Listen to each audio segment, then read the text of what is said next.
welcome into the show. You're watching the San Francisco 49ers Report. Chase Sr. here with you. Hope you're all having a phenomenal weekend. You will have a stress-free Sunday because the Niners come through with that stressful but epic victory over the Rams on Thursday. And so what we're doing here on the show, opening up the floor, talking all things Niners. I'm taking questions from the faithful for a mailbag as San Francisco is 4-1 to start the year.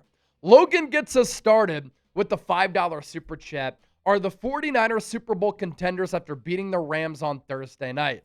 So I think the 49ers have shown, Logan, that they can beat contenders in the NFC. And it wouldn't surprise me if they represent the NFC in the Super Bowl in February, which happens to be at Levi's Stadium for Super Bowl 60. But I would say right now, the 49ers are not Super Bowl contenders because they need to make a trade for a pass rusher. Against the Jags, against the Rams, they weren't able to generate a pass rush. And when you get into the playoffs, you're not going to be able to win if you can't get pressure on the quarterback because your back end can't hold up for that long. You have to play complementary on defense. And what I mean by that, the pass rush gets home, which makes the back end's job easier. And the back end talent is certainly there. The linebacking core talent, some of the best in the NFL, obviously led by Fred Warner, who's playing at a Defensive Player of the Year type of level and is on a Hall of Fame trajectory. And I like some of the pieces along the defensive line, but you can't survive throughout the rigors of an 18-week, 17-game schedule without a player like Nick Bosa if you don't bring in some pass rush juice. So if you make a trade for a pass rusher, I think you look at the Niners in a completely different light. Dustin Reeves, $2 super chat, bang, bang, chat. Let's get a defensive end ASAP. And I think a lot of people have woken up to this idea. And I had said after Bosa went down, the Niners aren't going to make a move right away. San Francisco is going to gauge the next few weeks to see how they play, how they perform. Let's see if the pass rush can step up. Let's see if we don't have to give up valuable draft capital because ideally you wouldn't have to do that. But this is how great Nick Bosa is. And you've seen how much the Niners have missed him in the last 2 games. He's been sorely missed. There's no replacing an elite player like that. And so I'm with you on that front. The Niners have to make a trade for a pass rusher. And there are some good ones out there. Trey Hendrickson is my number 1 option. Kayvon Thibodeau is my number 2 option. You look at a player like Carl Granderson of the New Orleans Saints. You look at a player like Cam Jordan from the Saints. The Saints haven't won a game yet. You look at other teams that could be sellers as we approach the deadline. You want to target players on those teams. John Lynch, you got to make a move. And with the Niners winning that game on Thursday, the team had to have instilled a lot of confidence in Lynch that, okay, we got to pounce. And the Niners have not shied away from being aggressive under John Lynch and Kyle Shanahan. 2019, they traded for Emmanuel Sanders. And then in the years after that, they traded for Jordan Willis. They traded for Charles Omenihu. They traded for Chase Young. They traded for Christian McCaffrey. They've made moves in season to address weaknesses. They have a good pulse on that front. MacFam, $2 super chat. What about the rookie defense? These rookie defenders are for real. And I really like this draft class coming out of it. I know a lot of people thought that the Niners overdrafted, but they stay true to their board. They stay true to the players who they like, who fit the Niners. Mykel Williams is a Niner. Upton Stout has a Niner type of mentality. Marquise Siegel swarms to the ball. The Niners love that. Alfred Collins is a mountain of a man. CJ West plays violent. But yeah, to start the year, you were seeing signs of these young Niner defenders being really legitimate players. I like what I've seen from Mykel Williams. Alfred Collins, how about the peanut punch on Kyren Williams to pretty much help win the game? Marquise Siegel, the tackle on Kyren Williams on the big 4th down stop. Upton Stout against the Cardinals had one of the game-saving, game-changing plays with the pass breakup on Zay Jones. Like, you're seeing these rookies grow up before our eyes, and of course, there are going to be some lumps. There are going to be some bruises and bumps. But you're seeing them develop before our very eyes, and I think over time, they can become really special players. And how about the job of Robert Saleh for developing these young players and putting them in positions to succeed? That's what great coaching does. Aaron Bison with the $5 super chat. Hey, Chase, fan of the Niners and the Lions. And yeah, they aren't because they need health and aren't on the Lions or Eagles level, to be honest, but they are playing great. The Lions are another team that you can't sleep on. And there were a lot of overreactions from how the Lions struggled in week 1 against Green Bay, and people were saying they're cooked. It's going to be a down year. Well, in the week since then, they have looked awesome.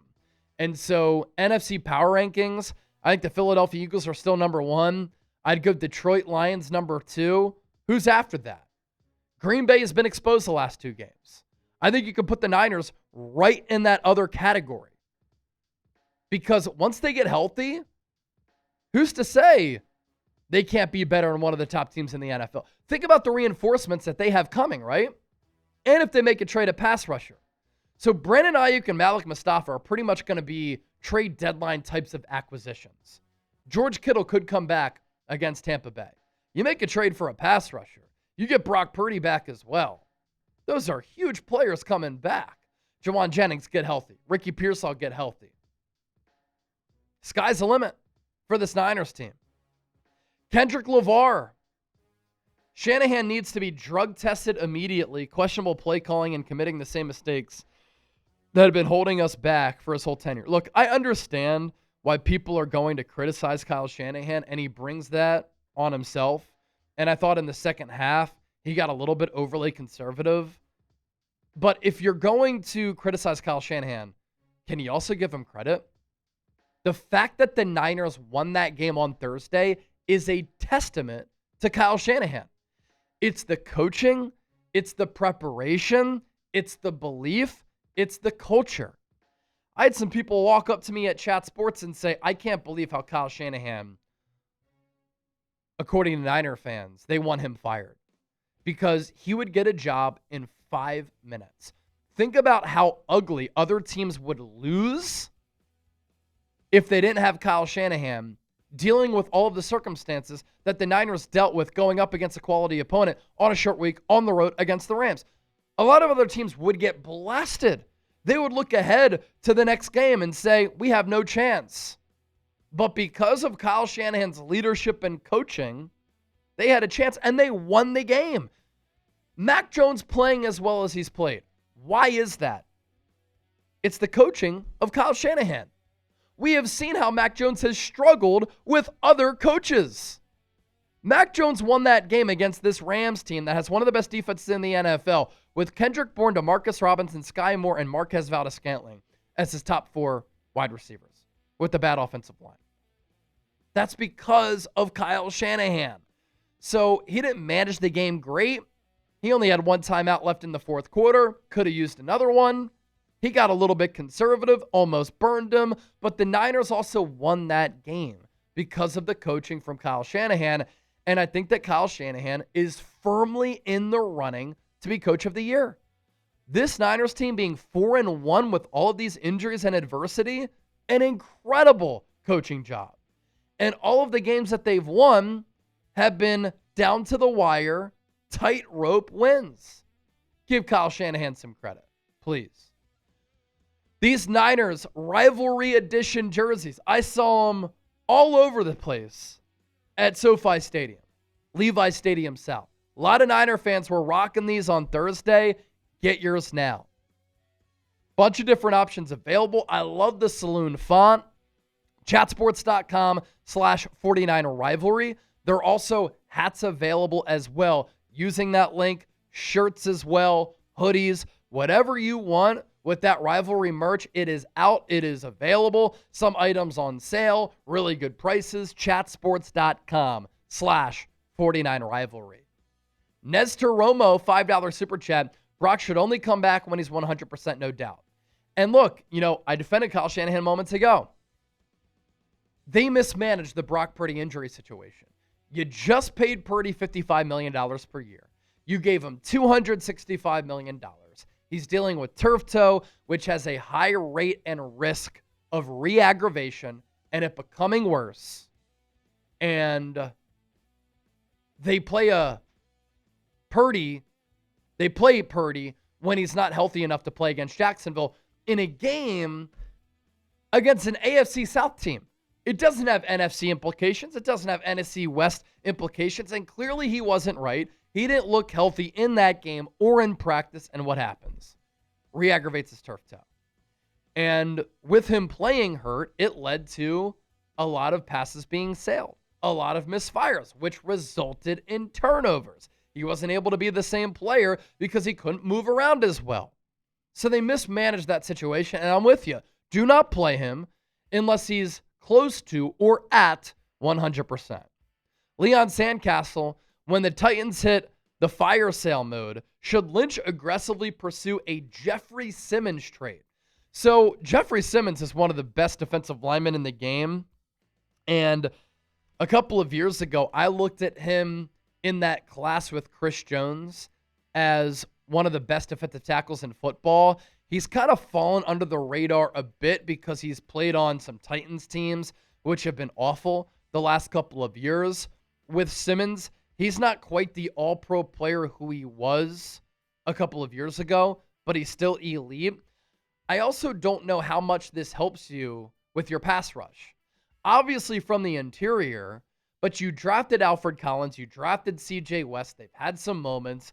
Kalia Davis going to be out for a couple of weeks with that broken hand. You have Jordan Elliott. What you really need is an edge rusher. And Jeffery Simmons is not an edge rusher. Now, a second-team All-Pro, second team in 2021 and 2022, three-time Pro Bowler, 2021, 2022, and 2024. He's been an excellent player. 19th overall pick out of Mississippi State in the first round in 2019. His production has been pretty damn consistent. The sack numbers the last few years haven't been as good. He had 8.5 in 2021, 7.5 in 2022, 5.5, 5 the last 2 years, and then 2 this year. And I love the player, but he costs a lot, and I don't know if he helps you where you need it, which is pass rusher. John Wallace, hey Chip, this question is for the mailbag. If we did this, able to get some type of packaging for Trey Hendrickson as well as Thibodeau, ask Chase, what would that look like in the draft picks for those trades? So I think for Hendrickson, you could probably get him for a second or a third. And I think with Thibodeau, it's probably a third, maybe a second. Now, Hendrickson's an older player, not under contract next year. Thibodeau is a younger player who is 24, going to be 25 in December. He is under contract for next year. And so that obviously alters the price tag a little bit. You want the Giants and Bengals to continue to lose games. And if they do, both those players could be available. Bryce, does Ayuk play a role like he did in 2023, or will he decline with the talent around him? You know, I have no idea. We'll see how Ayuk looks. That injury was as bad as it gets with a knee. For instance, Nick Bosa's ACL tear, it was clean. Ayuk, ACL, meniscus, MCL damage. With how he got hit and the velocity in which he got hit, with his body torquing like it did and the knee bending in the wrong direction, he completely shredded his knee. And John Lynch has said he's not anywhere close to coming back. He suffered that injury week 7 of last year. So we're approaching a year mark. If he can get back to that 2023 form, we're talking about a player who was an all-pro. Filthy route runner, can beat zone, can beat man. And I hope that he can return to that form. Because you pair Brandon Ayuk with Ricky Pearsall, Jauan Jennings, and DeMarcus Robinson, that's a hell of a top 4 at your wide receiver position. Dylan Lutz, how do you feel about Jordan James when he gets healthy? What position should they target in the 2026 draft? I like Jordan James. Good contact balance. Didn't fumble once at Oregon.